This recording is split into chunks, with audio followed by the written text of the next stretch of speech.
ವೀಕ್ಷಕರೇ ನಮಸ್ಕಾರ. Big boss ಇವತ್ತಿನ ಎಪಿಸೋಡ್ನ ಎರಡನೇ ಪ್ರೋಮೋ ಕೂಡ ಅಪ್ಡೇಟ್ ಆಗಿದೆ. ಆ್ಯಕ್ಚುಲಿ ಈ ಒಂದು ಪ್ರೋಮೋ ನೋಡಿದ್ಮೇಲೆ ಮನಸ್ಸಿಗಂತೂ ತುಂಬ ನೋವಾಯಿತು. ಯಾಕಪ್ಪ ಅಂದರೆ ಒಂದು ಆ್ಯಕ್ಟಿವಿಟಿ ರೂಮಲ್ಲಿ ಒಂದು ಚಟುವಟಿಕೆ ಕೂಡ ನಡೀತಾ ಇದೆ. ಆ ಒಂದು ಚಟುವಟಿಕೆಯಲ್ಲಿ ಸ್ಪರ್ಧಿಗಳ ಅಂದರೆ ಉಳಿದಿರುವಂಥ 6 ಜನ ಸ್ಪರ್ಧಿಗಳ ಜೀವನ ಚರಿತ್ರೆ ಬಗ್ಗೆ ಒಬ್ಬೊಬ್ಬರಾಗಿ ಹೇಳ್ಕೊತಾ ಇದ್ದಾರೆ ಅಂತಲೂ ಕೂಡ ಹೇಳ್ಬೋದು.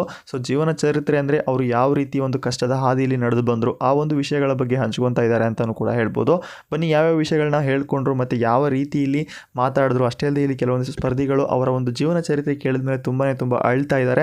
ಬನ್ನಿ ಏನೆಲ್ಲ ಮಾತಾಡಿದ್ದಾರೆ ಅದರ ಬಗ್ಗೆ ಸಂಪೂರ್ಣ ಮಾಹಿತಿ ನಾನು ಈ ವಿಡಿಯೋ ತಿಳಿಸ್ಕೊಡ್ತೀನಿ. ಅದಕ್ಕೂ ಮುಂಚೆ ಯಾರೆಲ್ಲ ನಮ್ಮ ಚಾನಲ್ಗೆ ಹೊಸದಾಗಿ ಬಂದು ದಯವಿಟ್ಟು ನಮ್ಮ ಚಾನಲ್ ಸಬ್ಸ್ಕ್ರೈಬ್ ಮಾಡ್ಕೊಳ್ಳಿ. ಅಷ್ಟೇ ಅಲ್ಲದೆ ಪಕ್ಕದಲ್ಲಿರೋ ಬೆಲ್ ಐಕಾನ್ನ ಕ್ಲಿಕ್ ಮಾಡಿ.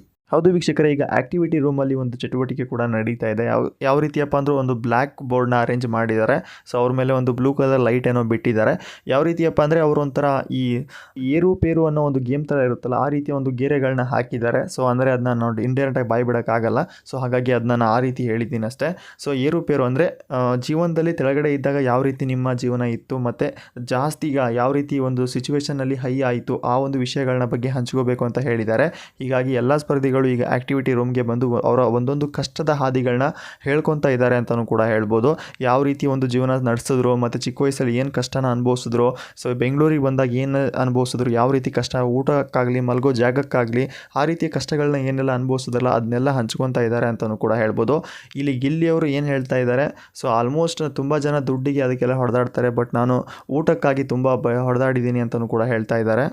ಇಲ್ಲಿ ಗಿಲ್ಲಿಯವರು ಏನು ಹೇಳ್ತಾ ಇದ್ದಾರೆ, ನನ್ನ ಲೈಫಲ್ಲಿ ತುಂಬ ಕಷ್ಟಪಟ್ಟಿದ್ದು ಅಂದರೆ ತಿನ್ನೋ ಊಟಕ್ಕೆ ಮತ್ತು ಮಲಗೋ ಜಾಗಕ್ಕೆ ಅಂತಲೂ ಕೂಡ ಹೇಳಿದ್ದಾರೆ. ಈ ಒಂದು ವಿಷಯಕ್ಕೆ ನಾನು ತುಂಬ ಕಷ್ಟಪಟ್ಟಿದ್ದೀನಿ, ಅಷ್ಟೇ ತುಂಬ ಸ್ಟ್ರಗಲ್ ಕೂಡ ಮಾಡಿದ್ದೀನಿ ಅಂತಲೂ ಕೂಡ ಹೇಳಿದ್ದಾರೆ. ಈ ಒಂದು ಮಾತಿಗೆ ಅಲ್ಲಿರುವಂತಹ ಸ್ಪರ್ಧಿಗಳ ಮನಸ್ಸು ತುಂಬ ನೋವಾಗಿದೆ ಅಂತಲೂ ಕೂಡ ಹೇಳ್ಬೋದು. ಇದಾದ ಬಳಿಕ ಇಲ್ಲಿ ಧನುಷ್ ಅವರು ಎಂಟ್ರಿ ಆಗಿದ್ದಾರೆ. ಧನುಷ್ ಅವರು ಏನು ಹೇಳ್ತಾ ಇದ್ದಾರೆ, ಅವರು ಈ ಫಿಲಮ್ ಇಂಡಸ್ಟ್ರಿಗೆ ಆಗಲಿ ಒಂದು ಸೀರಿಯಲ್ ಇಂಡಸ್ಟ್ರಿಗಾಗಿ ಬರೋಕ್ಕಿಂತ ಮುಂಚೆ ತುಂಬ ಜನ ಏನೋ ಅವ್ರ ಬಗ್ಗೆ ಮಾತಾಡಿದ್ರಂತೆ. ಬೀದಿಗೆ ಒಬ್ಬರು ಹೀರೋ ಸಿಗ್ತಾರೆ, ನಿನ್ನ ಕೈಯಲ್ಲಿ ಆಗಲ್ಲ, ಇದೆಲ್ಲ ಕಷ್ಟ, ಸುಮ್ಮನೆ ಬಿಟ್ಬಿಡು, ಬೇರೆ ಏನಾದರೂ ಮಾಡು ಅಂತ ಹೇಳಿದ್ರಂತೆ. ಆ ಒಂದು ವಿಷಯನ ಹೇಳ್ಕೊಂಡು ಅವರಿಗೆ ಆದಂತಹ ಒಂದು ನೋವುಗಳನ್ನ ಹಂಚ್ಕೊತಾ ಇದ್ದಾರೆ ಅಂತಲೂ ಕೂಡ ಹೇಳ್ಬೋದು. ಇದಾದ ಬಳಿಕ ಇಲ್ಲಿ ಕಾವ್ಯ ಅವರು ಎಂಟ್ರಿಗೆ ಹೊಟ್ಟಿದ್ದಾರೆ. ಕಾವ್ಯ ಅವರು ಏನು ಹೇಳ್ತಾ ಇದ್ದಾರೆ, ನಮ್ಮ ಜೀವನದಲ್ಲಿ ತುಂಬ ಕಷ್ಟನ ಅನುಭವಿಸಿದ್ದೀವಿ. ಯಾವ ರೀತಿಯಪ್ಪ ಅಂದರೆ ಹಾಲು ತಗೊಳ್ಳೋ ಬರೋಕ್ಕೂ ದುಡ್ಡು ಇರಲಿಲ್ಲಾಗಿತ್ತು. ಅಕ್ಕಿನೂ ಕೂಡ ಕ್ಯಾಲ್ಕುಲೇಟ್ ಅಂದರೆ ಅಕ್ಕಿನೂ ಕೂಡ ಎಷ್ಟು ಬೇಕು ಅಷ್ಟೇ ಯೂಸ್ ಮಾಡ್ತಿದ್ವಿ, ಅಂದರೆ ಅದನ್ನೂ ಕೂಡ ಕೌಂಟ್ ಮಾಡಿ ಊಟ ಮಾಡಬೇಕಾಗಿತ್ತು. ಆ ರೀತಿ ಒಂದು ಜೀವನ ನಮ್ಮದಿತ್ತು ಅನ್ನೋ ರೀತಿಯಲ್ಲಿ ಹೇಳ್ಕೊಂಡು ಕಣ್ಣಲ್ಲಿ ಕಣ್ಣೀರು ಹಾಕಿದ್ದಾರೆ ಅಂತಲೂ ಕೂಡ ಹೇಳ್ಬೋದು.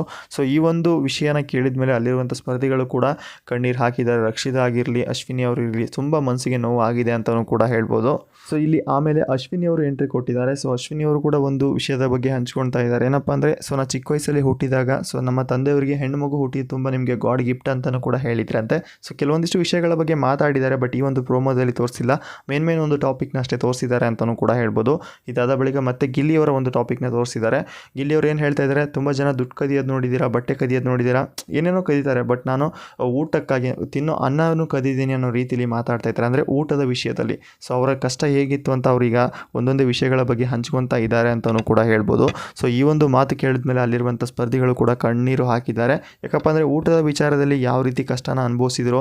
ತುಂಬ ಜನ ಅನ್ಕೋಬೋದು ಇವರೇನು ದುಡ್ಡಿದ್ದವರು ಆರಾಮಾಗಿ ಒಂದು ಫಿಲಮ್ ಇಂಡಸ್ಟ್ರಿಗೆ ಒಂದು ಫಿಲಮ್ ಮಾಡ್ಕೊಂಡು ದುಡ್ಡು ಮಾಡ್ಕೊಂಡು ಆರಾಮಾಗಿರ್ತಾರೆ ಅಂತ, ಬಟ್ ಆ ಒಂದು ಸಿಚುವೇಶನ್ಗೆ ಆ ಒಂದು ಸ್ಟೇಜ್ಗೆ ಬರೋಕ್ಕೆ ತುಂಬ ಎಷ್ಟು ಕಷ್ಟಪಟ್ಟಿರ್ತಾರೆ ಅನ್ನೋದು ಇದಕ್ಕೆ ಎಕ್ಸಾಂಪಲ್ ಪಾಯಿಂಟೇ ಇದಂತಲೂ ಕೂಡ ಹೇಳ್ಬೋದು. ಆಲ್ಮೋಸ್ಟ್ ಇವತ್ತಿನ ಒಂದು ಎಪಿಸೋಡ್ ತುಂಬ ಇಂಟ್ರೆಸ್ಟಿಂಗ್ ಆಗಿದೆ. ಇಂಟ್ರೆಸ್ಟಿಂಗ್ ಆಗಿರೋಕ್ಕಿಂತ ಸ್ವಲ್ಪ ಎಮೋಷನಲ್ ಫೀಲ್ ಕೂಡ ಇದೆ ಅಂತಲೂ ಕೂಡ ಹೇಳ್ಬೋದು. ಈ ಒಂದು ಪ್ರೋಮೋ ನೋಡಿದ್ಮೇಲೆ ಮನಸ್ಸಿಗೆ ಸ್ವಲ್ಪ ನೋವು ಕೂಡ ಆಗ್ತಾ ಇದೆ. ಒಂದು ಕಡೆ ಖುಷಿ ಇದೆ, ಫಿನಾಲೆ ಕೂಡ ಹತ್ರ ಆಗ್ತಾ ಇದೆ ಅಂತ, ಇನ್ನೊಂದು ಕಡೆ ಇವರು ಹೇಳ್ಕೊಳ್ಳುವಂಥ ವಿಷಯಗಳು ಕೇಳಿದಾಗ ಮನಸ್ಸಿಗೆ ಕೂಡ ನೋವಾಗೇ ಆಗುತ್ತೆ. ತುಂಬ ಜನಕ್ಕೆ ಕಷ್ಟ ಇದ್ದೇ ಇರುತ್ತೆ, ಅದರಲ್ಲೂ ಇವ್ರದ್ದು ಒಂದು ಕಷ್ಟ ಅಂತ ನಾವು ಅನ್ಕೋಬೋದು. ಯಾರಿಗೂ ಕಷ್ಟ ಇಲ್ಲದೆ ಯಾವುದೂ ಇರಲ್ಲ. ನಮಗೂ ಕಷ್ಟ ಇದೆ, ಅವ್ರಿಗೂ ಕಷ್ಟ ಇದೆ, ನಿಮಗೂ ಕಷ್ಟ ಇದೆ. ಅದೇ ರೀತಿ ಈಗ ಈ ಒಂದು ಪ್ರೋಮೋದಲ್ಲಿ ಅರ್ಥಹೀನತೆಯ ಬಗ್ಗೆ ಒಂದು ಮಾಹಿತಿನ ಕೊಟ್ಟಿದ್ದಾರೆ ಅಂತಲೂ ಕೂಡ ಹೇಳ್ಬೋದು. ಇವತ್ತಿನ ಎಪಿಸೋಡ್ನ ಯಾರು ಮಿಸ್ ಮಾಡ್ಕೊಳಕ್ಕೆ ಹೋಗ್ಬಿಡಿ, ತುಂಬ ಇಂಟ್ರೆಸ್ಟಿಂಗ್ ಆಗಿದೆ. ಯಾಕಪ್ಪ ಅಂದರೆ ಬೆಳಗ್ಗೆ ಬಂದಿರುವಂಥ ಪ್ರೋಮೋದಲ್ಲಿ ಕಾಮಿಡಿಯನ್ಸ್ ಅಂದರೆ ಹೊಸ ಒಂದು ಶೋ ಕೂಡ ಬರ್ತಾ ಇದೆ. ಅವರ ಒಂದು ಕಾಮಿಡಿ ಸ್ಪರ್ಧಿಗಳು ಕೂಡ ಬಿಗ್ ಬಾಸ್ ಮನೆಗೆ ಎಂಟ್ರಿ ಕೊಟ್ಟಿದ್ರು. ಇದೀಗ ಎರಡನೇ ಪ್ರೋಮೋದಲ್ಲಿ ಈಗ ಉಳಿದಿರುವಂಥ 6 ಜನ ಸ್ಪರ್ಧಿಗಳ ಒಂದು ಜೀವನ ಚರಿತ್ರೆ ಅನ್ನೋಕ್ಕಿಂತ ಅವರು ನಡೆದು ಬಂದಂತಹ ಕಷ್ಟದ ಹಾದಿಗಳ ಬಗ್ಗೆ ಹೇಳ್ಕೊತಾ ಇದ್ದಾರೆ ಅಂತಲೂ ಕೂಡ. ಇಲ್ಲಿ ತುಂಬ ವಿಷಯಗಳ ಬಗ್ಗೆ ಮಾತಾಡಿದ್ದಾರೆ, ಬಟ್ ಮೇನ್ ಟಾಪಿಕ್ನ ಅಷ್ಟೇ ತೋರಿಸಿದ್ದಾರೆ. ದಯವಿಟ್ಟು ಇನ್ನು ಈ ಒಂದು ಪ್ರೋಮೋ ಯಾರು ನೋಡಿಲ್ಲ, ಆಲ್ರೆಡಿ ಪ್ರೋಮೋ ಕೂಡ ಅಪ್ಡೇಟ್ ಆಗಿದೆ, ಹೋಗಿ ನೋಡ್ಕೊಬರ್ಬೋದು. ನಿಮ್ಮ ಅನಿಸಿಕೆನ ಕಾಮೆಂಟ್ ಮುಖಾಂತರ ತಿಳಿಸ್ಬೋದು. ಇಲ್ಲಿ ಯಾರ ಕಷ್ಟ ನಿಮಗೆ ತುಂಬ ಇಷ್ಟ ಆಯಿತು ಮತ್ತು ಯಾರಿಗೆ ತುಂಬ ಮನಸ್ಸಿಗೆ ನೋವಾಯಿತು ಅಂಥ ಸ್ಪರ್ಧಿಗಳ ಹೆಸರುಗಳನ್ನ ನೀವು ಕಾಮೆಂಟ್ ಮುಖಾಂತರ ತಿಳಿಸ್ಬೋದು ಅಂತ ಹೇಳ್ತಾ, ಈಗ ಆಲ್ರೆಡಿ ವೋಟಿಂಗ್ ಪೋಲ್ ಕೂಡ ಆನಲ್ಲಿದೆ. ಇನ್ನೇನು ಕೆಲವೇ ದಿನಗಳು, ಆಲ್ಮೋಸ್ಟ್ ಒಂದು 2-3 ದಿನ ಇದೆ ಅಷ್ಟೇ, ಇನ್ನು ಗ್ರ್ಯಾಂಡ್ ಫಿನಾಲ್ ಕೂಡ ಬರ್ತಾ ಇದೆ. ನಾವು ವೇಟ್ ಮಾಡಿ ನೋಡೋಣ ಯಾರು ವಿನ್ನರ್ ಆಗ್ತಾರೆ ಅಂತ. ನಿಮ್ಮ ಪ್ರಕಾರ ಈ ಒಂದು ಸೀಸನ್ ವಿನ್ನರ್ ಯಾರಾಗಬೇಕು? ಯಾರಾದರೆ ತುಂಬ ಚೆನ್ನಾಗಿರುತ್ತೆ. ನಿಮ್ಮ ಅನಿಸಿಕೆನ ಕಾಮೆಂಟ್ ಮುಖಾಂತರ ತಿಳಿಸಿ ಅಂತ ಹೇಳ್ತಾ ಇವತ್ತಿನ ಎಪಿಸೋಡ್ನ ಯಾರೂ ಮಿಸ್ ಮಾಡ್ಕೊಳ್ಕೋಬೇಡಿ. ತುಂಬ ಇಂಟ್ರೆಸ್ಟಿಂಗ್ ಆಗಿದೆ ಎಪಿಸೋಡ್ ನೋಡಿದ ಮೇಲೆ. ಸೊ ನಾಳೆ ಒಂದು ಪ್ರೋಮೋದಲ್ಲಿ ಅದರ ಬಗ್ಗೆ ಅಪ್ಡೇಟ್ ಕೊಡ್ತೀನಿ ಅಂತ ಹೇಳ್ತಾ ಇವತ್ತಿನ ಅಪ್ಡೇಟ್ ಇಷ್ಟ ಆಗಿತ್ತು. ಈ ವಿಡಿಯೋ ಇಷ್ಟದ ಲೈಕ್ ಮಾಡಿ, ನಮ್ಮ ಚಾನಲ್ಗೆ ಸಪೋರ್ಟ್ ಮಾಡಿ ಅಂತ ಹೇಳ್ತಾ ಮತ್ತೆ ಸಿಗೋಣ ಮತ್ತೊಂದು ಪ್ರೋಮೋ ಅಪ್ಡೇಟಲ್ಲಿ. ಬಾಯ್.